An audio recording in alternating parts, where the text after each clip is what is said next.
I request protocol to escort His Excellency.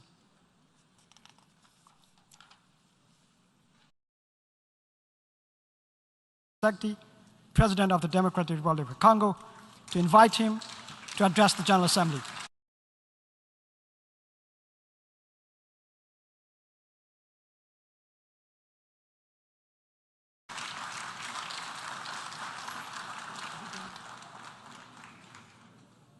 Monsieur le Président de l'Assemblée générale des Nations unies, Monsieur le Secrétaire général des Nations unies, Mesdames et Messieurs les chefs d'État et de gouvernement, Mesdames et Messieurs les chefs de délégation, c'est pour moi un grand honneur et un réel plaisir de prendre la parole du haut de cette tribune pour faire entendre la voix de mon pays, la République démocratique du Congo, sur les principales questions qui préoccupent au plus haut point la communauté internationale actuellement. Monsieur le Président, je voudrais néanmoins, avant toute chose, vous féliciter pour votre élection à la présidence de la 77e session ordinaire de l'Assemblée générale des Nations unies. Je suis convaincu que vous donnerez le meilleur de vous-même pour la réussite de cette session et vous garantis tout le soutien de mon pays. Monsieur le Président, les défis majeurs auxquels l'humanité fait face actuellement sont les suivants. La sécurité et la paix pour tous, la maîtrise des changements climatiques, la relance de l'économie mondiale après la Covid-19, la lutte contre la pauvreté et la promotion du bien-être collectif. Ces principaux défis sont complexes et intimement enchevêtrés. Conscient de cette réalité, je salue le choix judicieux et la pertinence du thème central de ces assises, à savoir un tournant décisif des solutions transformatrices face à des défis intriqués. À l'évidence, le relèvement de ces défis exige plus de contenu. Le maintien de la paix et la sécurité internationale constituent le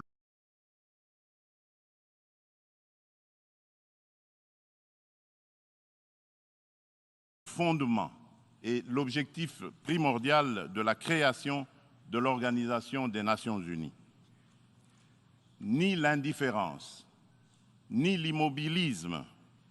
ni l'attentisme de sa part ne sont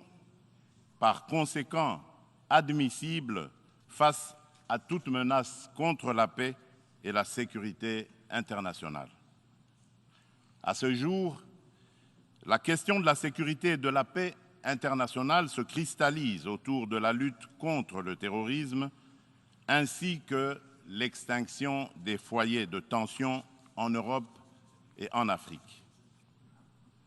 En effet, le terrorisme n'a épargné aucun continent. Après l'Asie, l'Europe occidentale, l'Amérique du Nord, il se métastase en Afrique, où il a allumé le feu à plusieurs endroits et notre continent en paye un lourd tribut. Au Sahel, à l'Est, à l'Ouest, au centre et au sud de ce continent, les terroristes tuent par des expéditions barbares des populations innocentes et déstabilisent des États au nom de l'intégrisme religieux. Certes,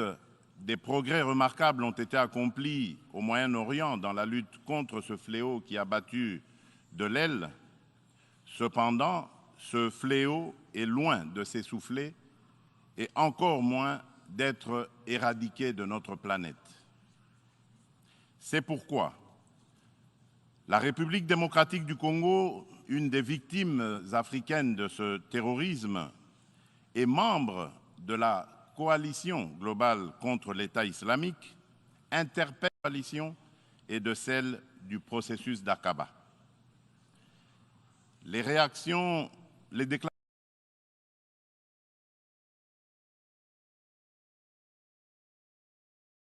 d'intention et les proclamations de foi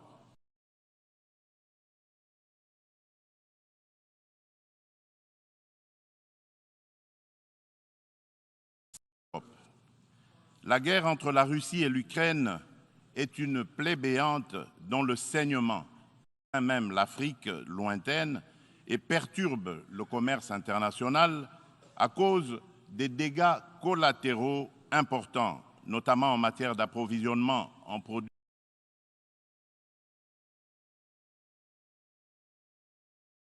céréaliers et énergétiques d'origine ukrainienne et russe, nécessaires à l'alimentation des populations ainsi qu'au fonctionnement des économies des pays importateurs. Il est impératif que les Nations unies interviennent avec diligence et plus de fermeté pour éteindre ce brasier, et ce, dans le respect absolu des règles du droit international. La République démocratique du Congo souscrit à la position de l'Union africaine et appelle toutes les parties au conflit à suivre la voie du dialogue et du droit préconisée par l'Afrique, qui a par ailleurs l'expérience de gestion des crises sécuritaires provoquées par des groupes armés dans certains de ses États. À ce sujet, les Nations unies savent que mon pays, la République démocratique du Congo, est victime d'une crise sécuritaire aiguë qui dure depuis plus de 20 ans à l'est de son territoire national. Tout observateur honnête et de bonne foi reconnaît que cette crise est causée principalement par les convoitises que suscitent ces fabuleuses richesses naturelles et les ambitions de puissance de certains de ses voisins. Le peuple congolais reconnaît l'implication des nations et des partenaires extérieurs bilatéraux de la République démocratique du Congo pour juguler cette crise récurrente.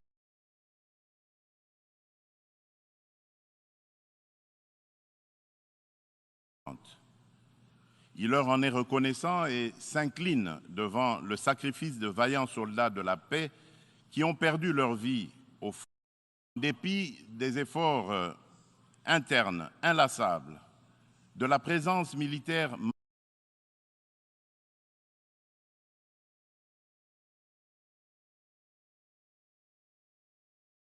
massive de l'ONU au Congo et de son soutien diplomatique pendant 23 ans, le mal sécuritaire continue à ronger mon pays. Afin d'éradiquer définitivement l'insécurité, restaurer une paix durable et assurer la stabilité à l'est de la République démocratique du Congo,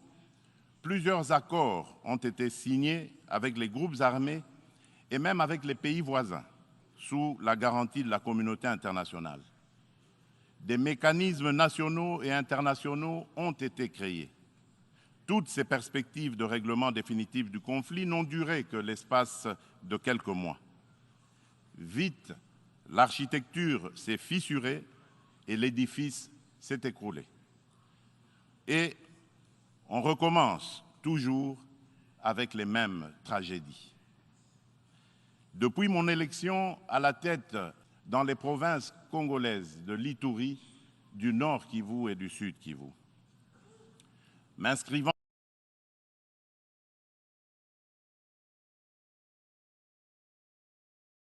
dans une philosophie de réconciliation avec nos voisins, je n'ai ménagé aucun effort pour rassurer les chefs d'État des pays limitrophes et restaurer la confiance entre nous, notamment par la concertation permanente sur des questions d'intérêt commun, la conclusion d'accords de coopération sécuritaire et de partenariat économique et la réalisation de projets de développement pour nos populations respectives. En dépit de ma bonne volonté, remercié par l'agression et le soutien des groupes armés terroristes qui ravagent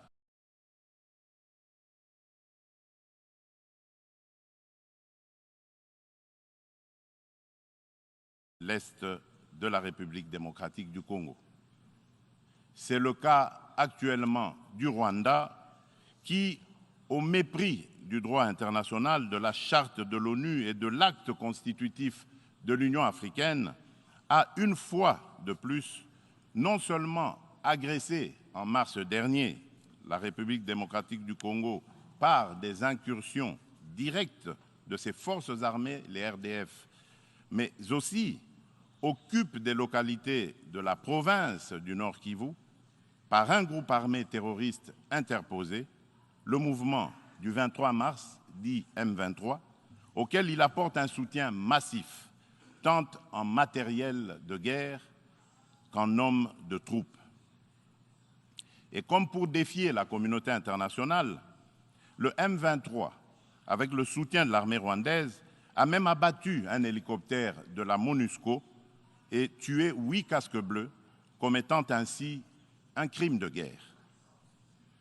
Je dénonce, en ce lieu emblématique de la vie internationale, avec la dernière énergie, cette énième agression dont mon pays est victime de la part de son voisin, le Rwanda, sous couvert d'un groupe terroriste dénommé le M23. Monsieur le Président, l'implication du Rwanda et sa responsabilité dans la tragédie que vivent mon pays et mes compatriotes des zones occupées par l'armée rwandaise et ses alliés du M23 ne sont plus discutables, dès lors que plus d'une fois, aussi bien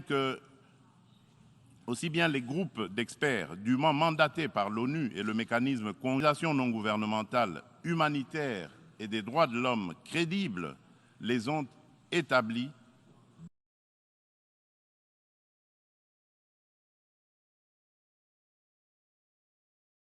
dans des rapports documentés et objectifs à la limite du scientifique. Au demeurant, pour éclairer la communauté congolaise, réitère sa demande au président du Conseil de sécurité de distribuer officiellement aux membres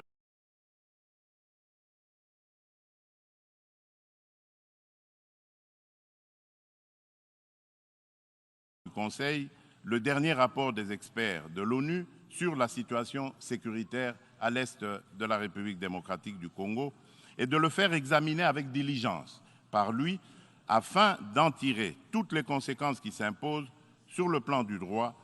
de la paix et de la sécurité internationale. Il y va de l'image et de la crédibilité de notre organisation. Procéder autrement serait, d'une part, encourager le Rwanda à poursuivre son agression, ses crimes de guerre et ses crimes contre l'humanité en République démocratique du Congo, et d'autre part, nourrir davantage la suspicion légitime des Congolais sur l'impartialité de l'ONU,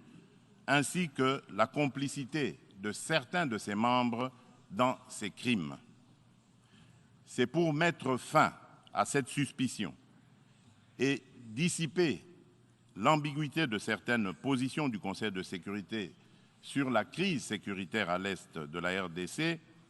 ambiguïté qui excède la population congolaise et exacerbe la tension entre elle et la mission de l'ONU pour la stabilisation du Congo, la MONUSCO, que le gouvernement de mon pays a demandé la réévaluation du plan de retrait progressif et responsable de cette mission. Cette démarche d'ajustement est exigée par le constat unanime,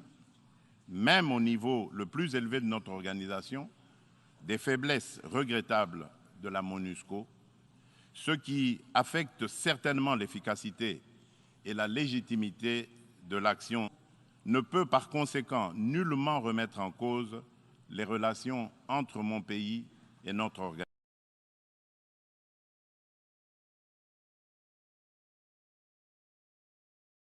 organisation. Quoi qu'il en soit, je réaffirme haut et fort à cette tribune de la plus haute exigence de défendre toujours, jusqu'au sacrifice suprême, l'intégrité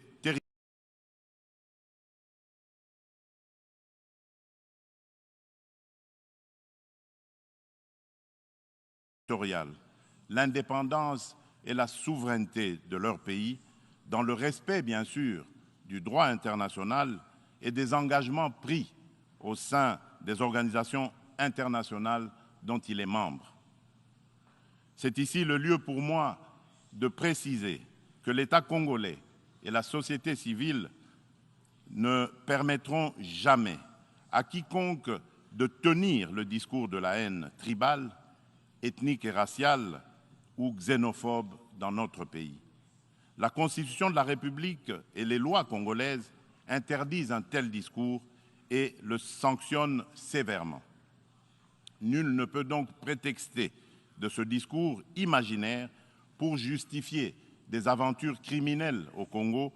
diviser les Congolais et fragiliser l'unité nationale à laquelle tous mes compatriotes tiennent. La République démocratique du Congo n'est pas et ne sera jamais génocidaire. De même,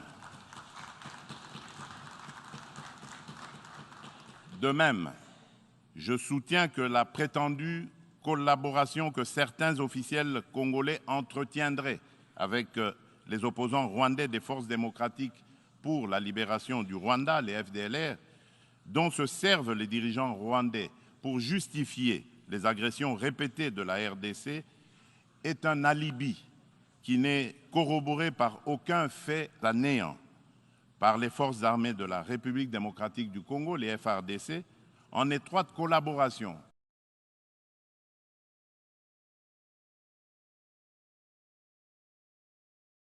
avec l'armée rwandaise dans le cadre des opérations conjointes menées il y a quelques années.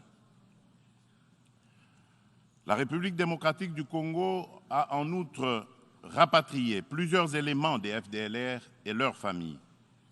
Dès lors, les Congolais se demandent de quel FDLR parle-t-on? Quel est le mètre carré du territoire rwandais occupé par ces fantomatiques FDLR? À quel lieu précis du sol rwandais a-t-on jamais vu un jour un soldat congolais? Quoi qu'il en soit, la République démocratique du Congo reste disponible pour toute action répressive contre tout groupe armé qui tenterait de troubler la paix et la sécurité dans un pays voisin et dans la région des Grands Lacs. Monsieur le Président, le peuple congolais demande aux Nations unies,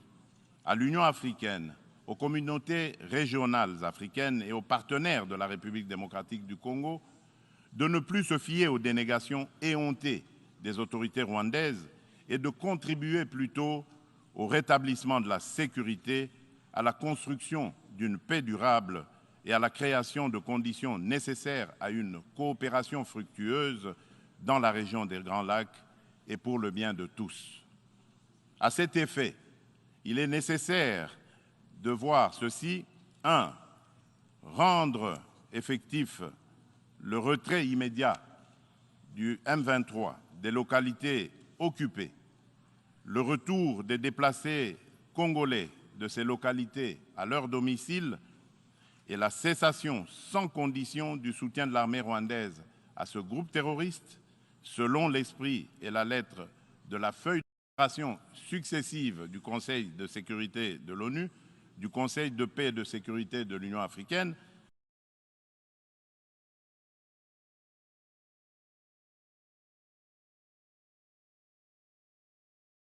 de la Communauté d'Afrique de l'Est, la CAE,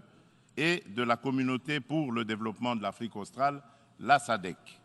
2. Multiplier les pressions sur le Rwanda et le M23, dont les dirigeants sont du reste sous sanction de l'ONU, et montrer plus de fermeté à leur égard pour qu'ils respectent les positions prises par les organisations internationales précitées. 3. Appuyer la poursuite du processus de paix de Nairobi, les discussions de Luanda entre la République démocratique du Congo et le Rwanda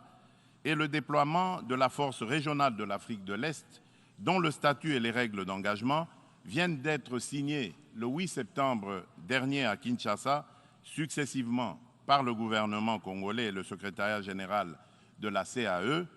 d'une part, et d'autre part, par les FARDC et le commandement de cette force régionale.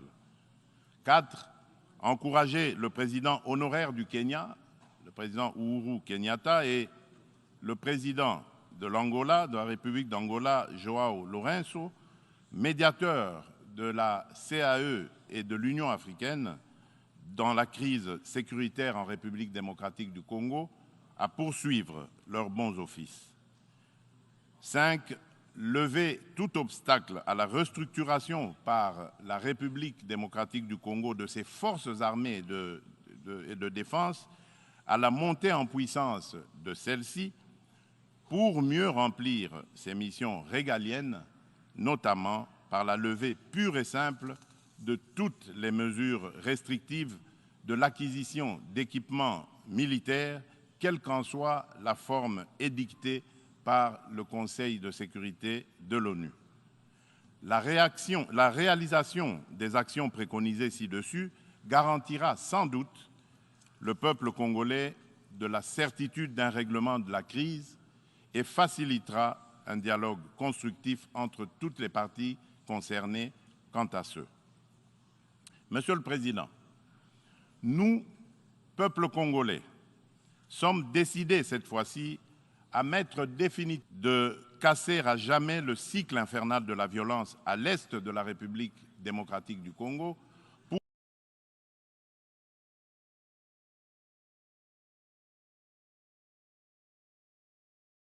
pour stabiliser la région des Grands Lacs afin de tirer le plus grand bénéfice de ses potentialités économiques ainsi que de sa riche. Ces changements posent deux problèmes fondamentaux, à savoir la mise en œuvre d'un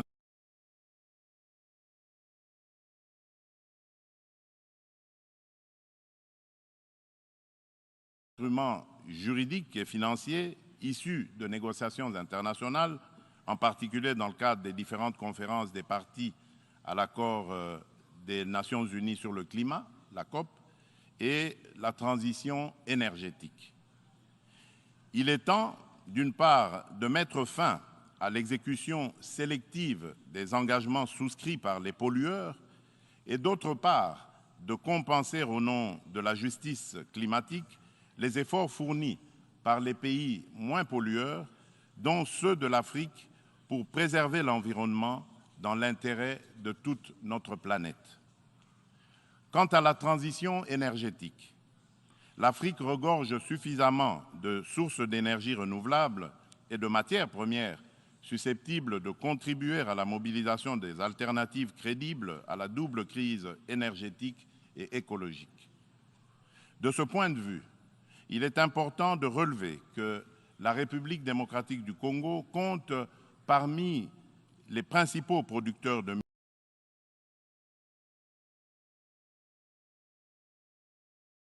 minerais stratégiques essentiels à la transition énergétique et à la décarbonisation le cobalt, le lithium, le nickel ainsi que le manganèse. Mon pays s'est fixé comme objectif de produire proprement les 10 minerais à cette fin. C'est dans cette perspective que la République de Zambie et la République démocratique du Congo ont signé le 29 avril de cette année un accord relatif à la mise en place d'une chaîne de valeur dans le secteur de batteries électriques et des énergies propres. Il va sans dire, au vu de l'importance des investissements que requiert la réalisation d'un tel projet, que l'implication des partenaires est particulièrement indispensable, notamment en termes d'apport en capitaux et en technologies adaptées. En outre, afin de soutenir le programme de transformation verte des économies sur le continent africain et de rencontrer la demande d'énergie croissante dans le monde, l'hydroélectricité, le solaire, la géothermie et l'exploitation de ces gisements gaziers. De ce fait, la République démocratique du Congo se présente comme un atout à la réalisation de l'agenda 2063 de l'Union africaine à travers la mise en œuvre du projet Grand Inga lequel pourrait également s'avérer bénéfique pour une partie de l'Europe et du Moyen-Orient. C'est dans cette perspective qu'elle est heureuse d'abriter les travaux préparatoires de la 27e conférence des parties sur le climat, la pré-COP 27, qui se tiendront à Kinshasa le mois prochain. Monsieur le Président, je saisis cette opportunité pour apporter de la lumière sur le volet environnemental de l'appel d'offres lancé le 28 juillet dernier par mon pays pour l'exploration de ces 27 blocs pétroliers et 3 blocs gaziers, appel qui semble faire inutilement polémique sur la place publique internationale. À ce sujet, il convient de rappeler qu'aucun instrument juridique international pertinent ratifié par la République démocratique du Congo ne lui interdit d'exploiter ses ressources naturelles pour cause de protection de l'environnement ou par crainte de l'aggravation du réchauffement de la planète. Ensuite, l'accord de Paris de 2015 reconnaît aux pays en voie de développement le droit d'émettre le CO2 pour le développement, mais en prenant des précautions. Ainsi, le gouvernement de la République démocratique du Congo s'est fixé comme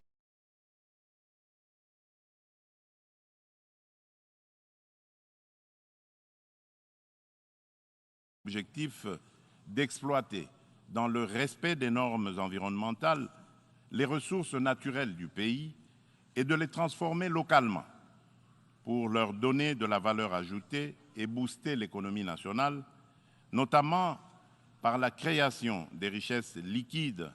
et des emplois afin d'adopter et prises pour éviter des impacts négatifs sur l'environnement.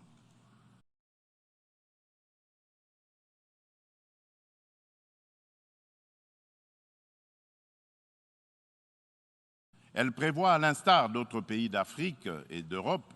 qui ont relevé ce défi, l'exercice de contrôles gouvernementaux efficaces. Il est question pour la République démocratique du Congo d'atteindre ses objectifs économiques et sociaux en préservant ses forêts et en continuant de demeurer le pays solution pour la lutte contre le réchauffement climatique. Mon pays reste ouvert à la coopération avec tout partenaire disposé à l'aider à l'atteindre ses objectifs. Sur le plan économique, le pari à gagner est celui de donner les chances de redressement aux économies des pays affaiblis par les effets collatéraux des changements climatiques et du coronavirus, afin de promouvoir une croissance économique mondiale équilibrée et de stopper l'aggravation de la pauvreté dans les pays en développement. Nous ne pouvons pas relever ce défi sans des efforts internes de bonne gouvernance au niveau national, ni investissement productif des richesses, ni transfert réel des ressources financières suffisantes à ceux qui en ont besoin. C'est pourquoi la République démocratique du Congo plaide pour la concrétisation de la proposition de cession par les pays riches d'un pourcentage de leurs droits de tirage. Conférence de Paris sur la relance des économies post-Covid-19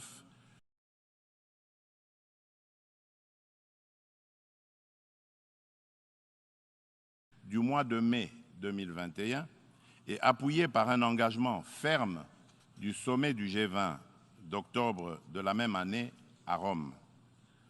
En tout cas, toute facilité d'accès aux ressources additionnelles en faveur des pays éprouvés par les changements climatiques et la Covid-19 sera la bienvenue. De même,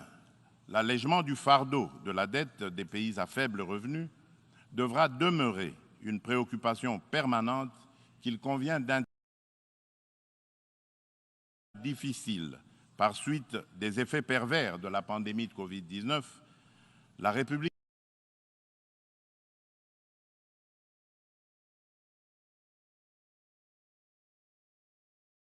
démocratique du Congo a enregistré des progrès remarquables en termes de croissance économique. Le rythme de création de richesses s'est accéléré en 2021 grâce particulièrement au dynamisme du secteur minier dont la croissance de la production est passée de 1% en 2019 à 10,1% en 2021 par suite de la bonne tenue des cours du cuivre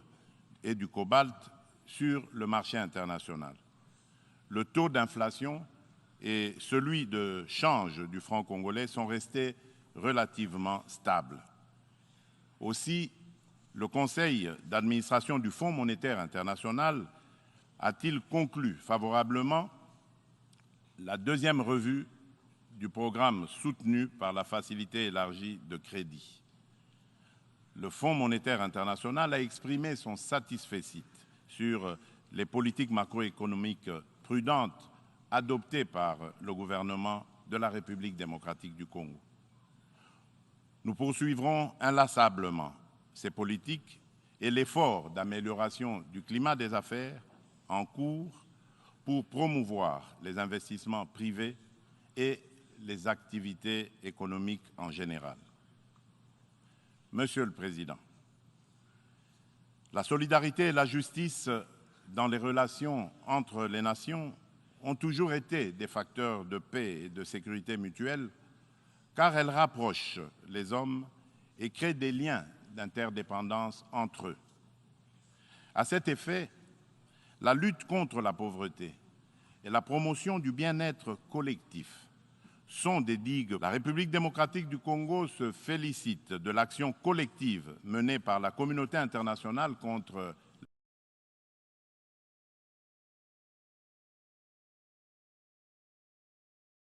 la Covid-19 et salue l'initiative des États-Unis d'Amérique, New Feed the Future, pour financer l'agriculture afin de combattre la faim et l'insécurité alimentaire en Afrique par suite de la crise russo-ukrainienne et dont la République démocratique du Congo. Mon pays appelle à de telles actions et initiatives et non seulement contribue à résoudre les problèmes de survie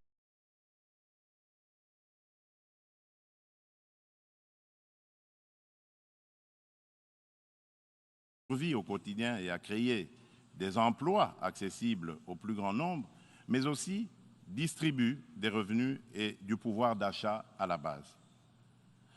En revanche, au nom de la solidarité et de la justice internationale, nous nous posons des questions sur le maintien des sanctions contre le peuple du Zimbabwe, des sanctions qui, de plus, datent de l'époque du défunt président Robert Mugabe. Pourquoi notre organisation est-elle si silencieuse et si indifférente à cette injustice, à la limite du crime, contre un peuple innocent? En ma qualité de président en exercice de la Communauté pour le développement de l'Afrique australe, la SADC, je lance un appel pressant aux Nations unies de mettre tout en œuvre pour obtenir la levée immédiate des sanctions contre la République du Zimbabwe et son peuple.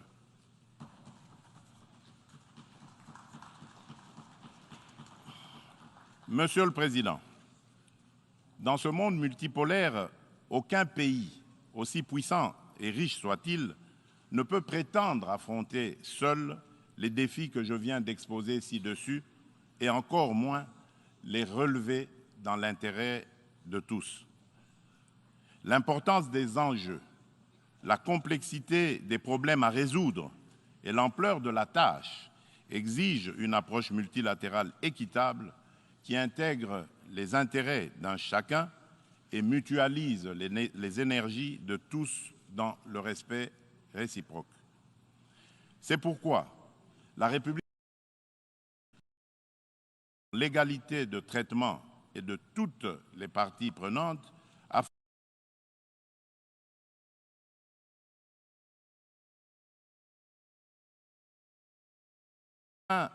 de créer des espaces de dialogue et de coopération dont nous avons besoin pour assurer la paix et la sécurité internationale. C'est cela, l'Organisation des Nations Unies que nous voulons. Pour ce faire, il nous faut accorder le bénéfice de l'urgence à la réforme de l'ONU qui semble actuellement marquer le pas. Dans ce cadre, je me fais le devoir d'insister sur la nécessité de satisfaire la revendication légitime et juste de l'Afrique d'être représentée au sein du Conseil de sécurité de l'ONU par 2 sièges supplémentaires dans la catégorie des membres non permanents et par 2 autres dans celle des membres permanents avec les mêmes droits, y compris celui de veto, les mêmes privilèges et obligations que ceux des membres permanents actuels. C'est une question de justice à rendre à un continent, mieux à un pan entier de l'humanité dont le rôle ne cesse de s'accroître chaque jour davantage dans la conduite des affaires internationales. Nous, Africains, y tenons fermement. Monsieur le Président de l'Assemblée générale des Nations unies, Monsieur le Secrétaire général des Nations unies, Mesdames et Messieurs les chefs d'État et de gouvernement, sur la parité hommes-femmes. À ce propos, il y a lieu d'insister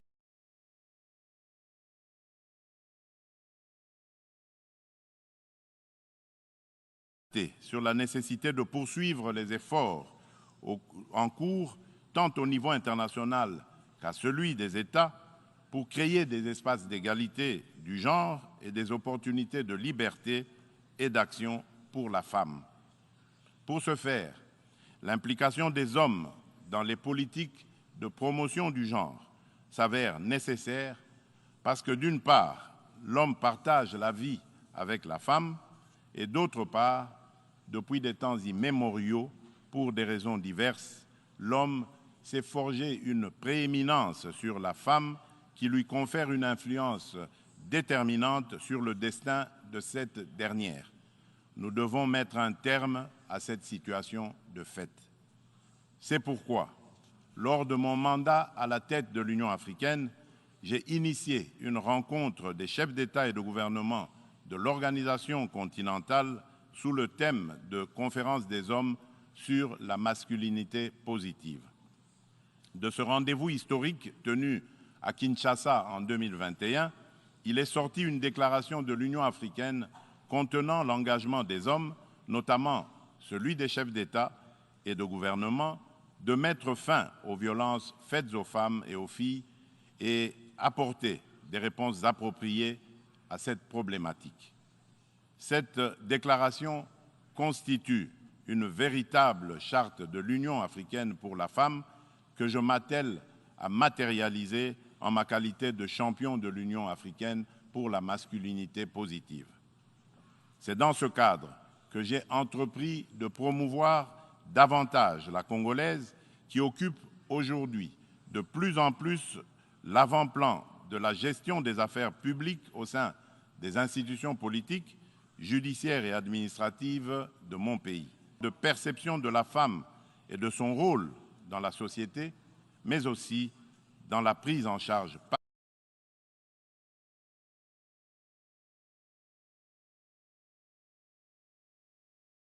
la femme elle-même de son destin. En effet, la parité n'est pas un cadeau fait à la femme, mais une règle de la 77e session ordinaire de l'Assemblée générale. Je vous remercie.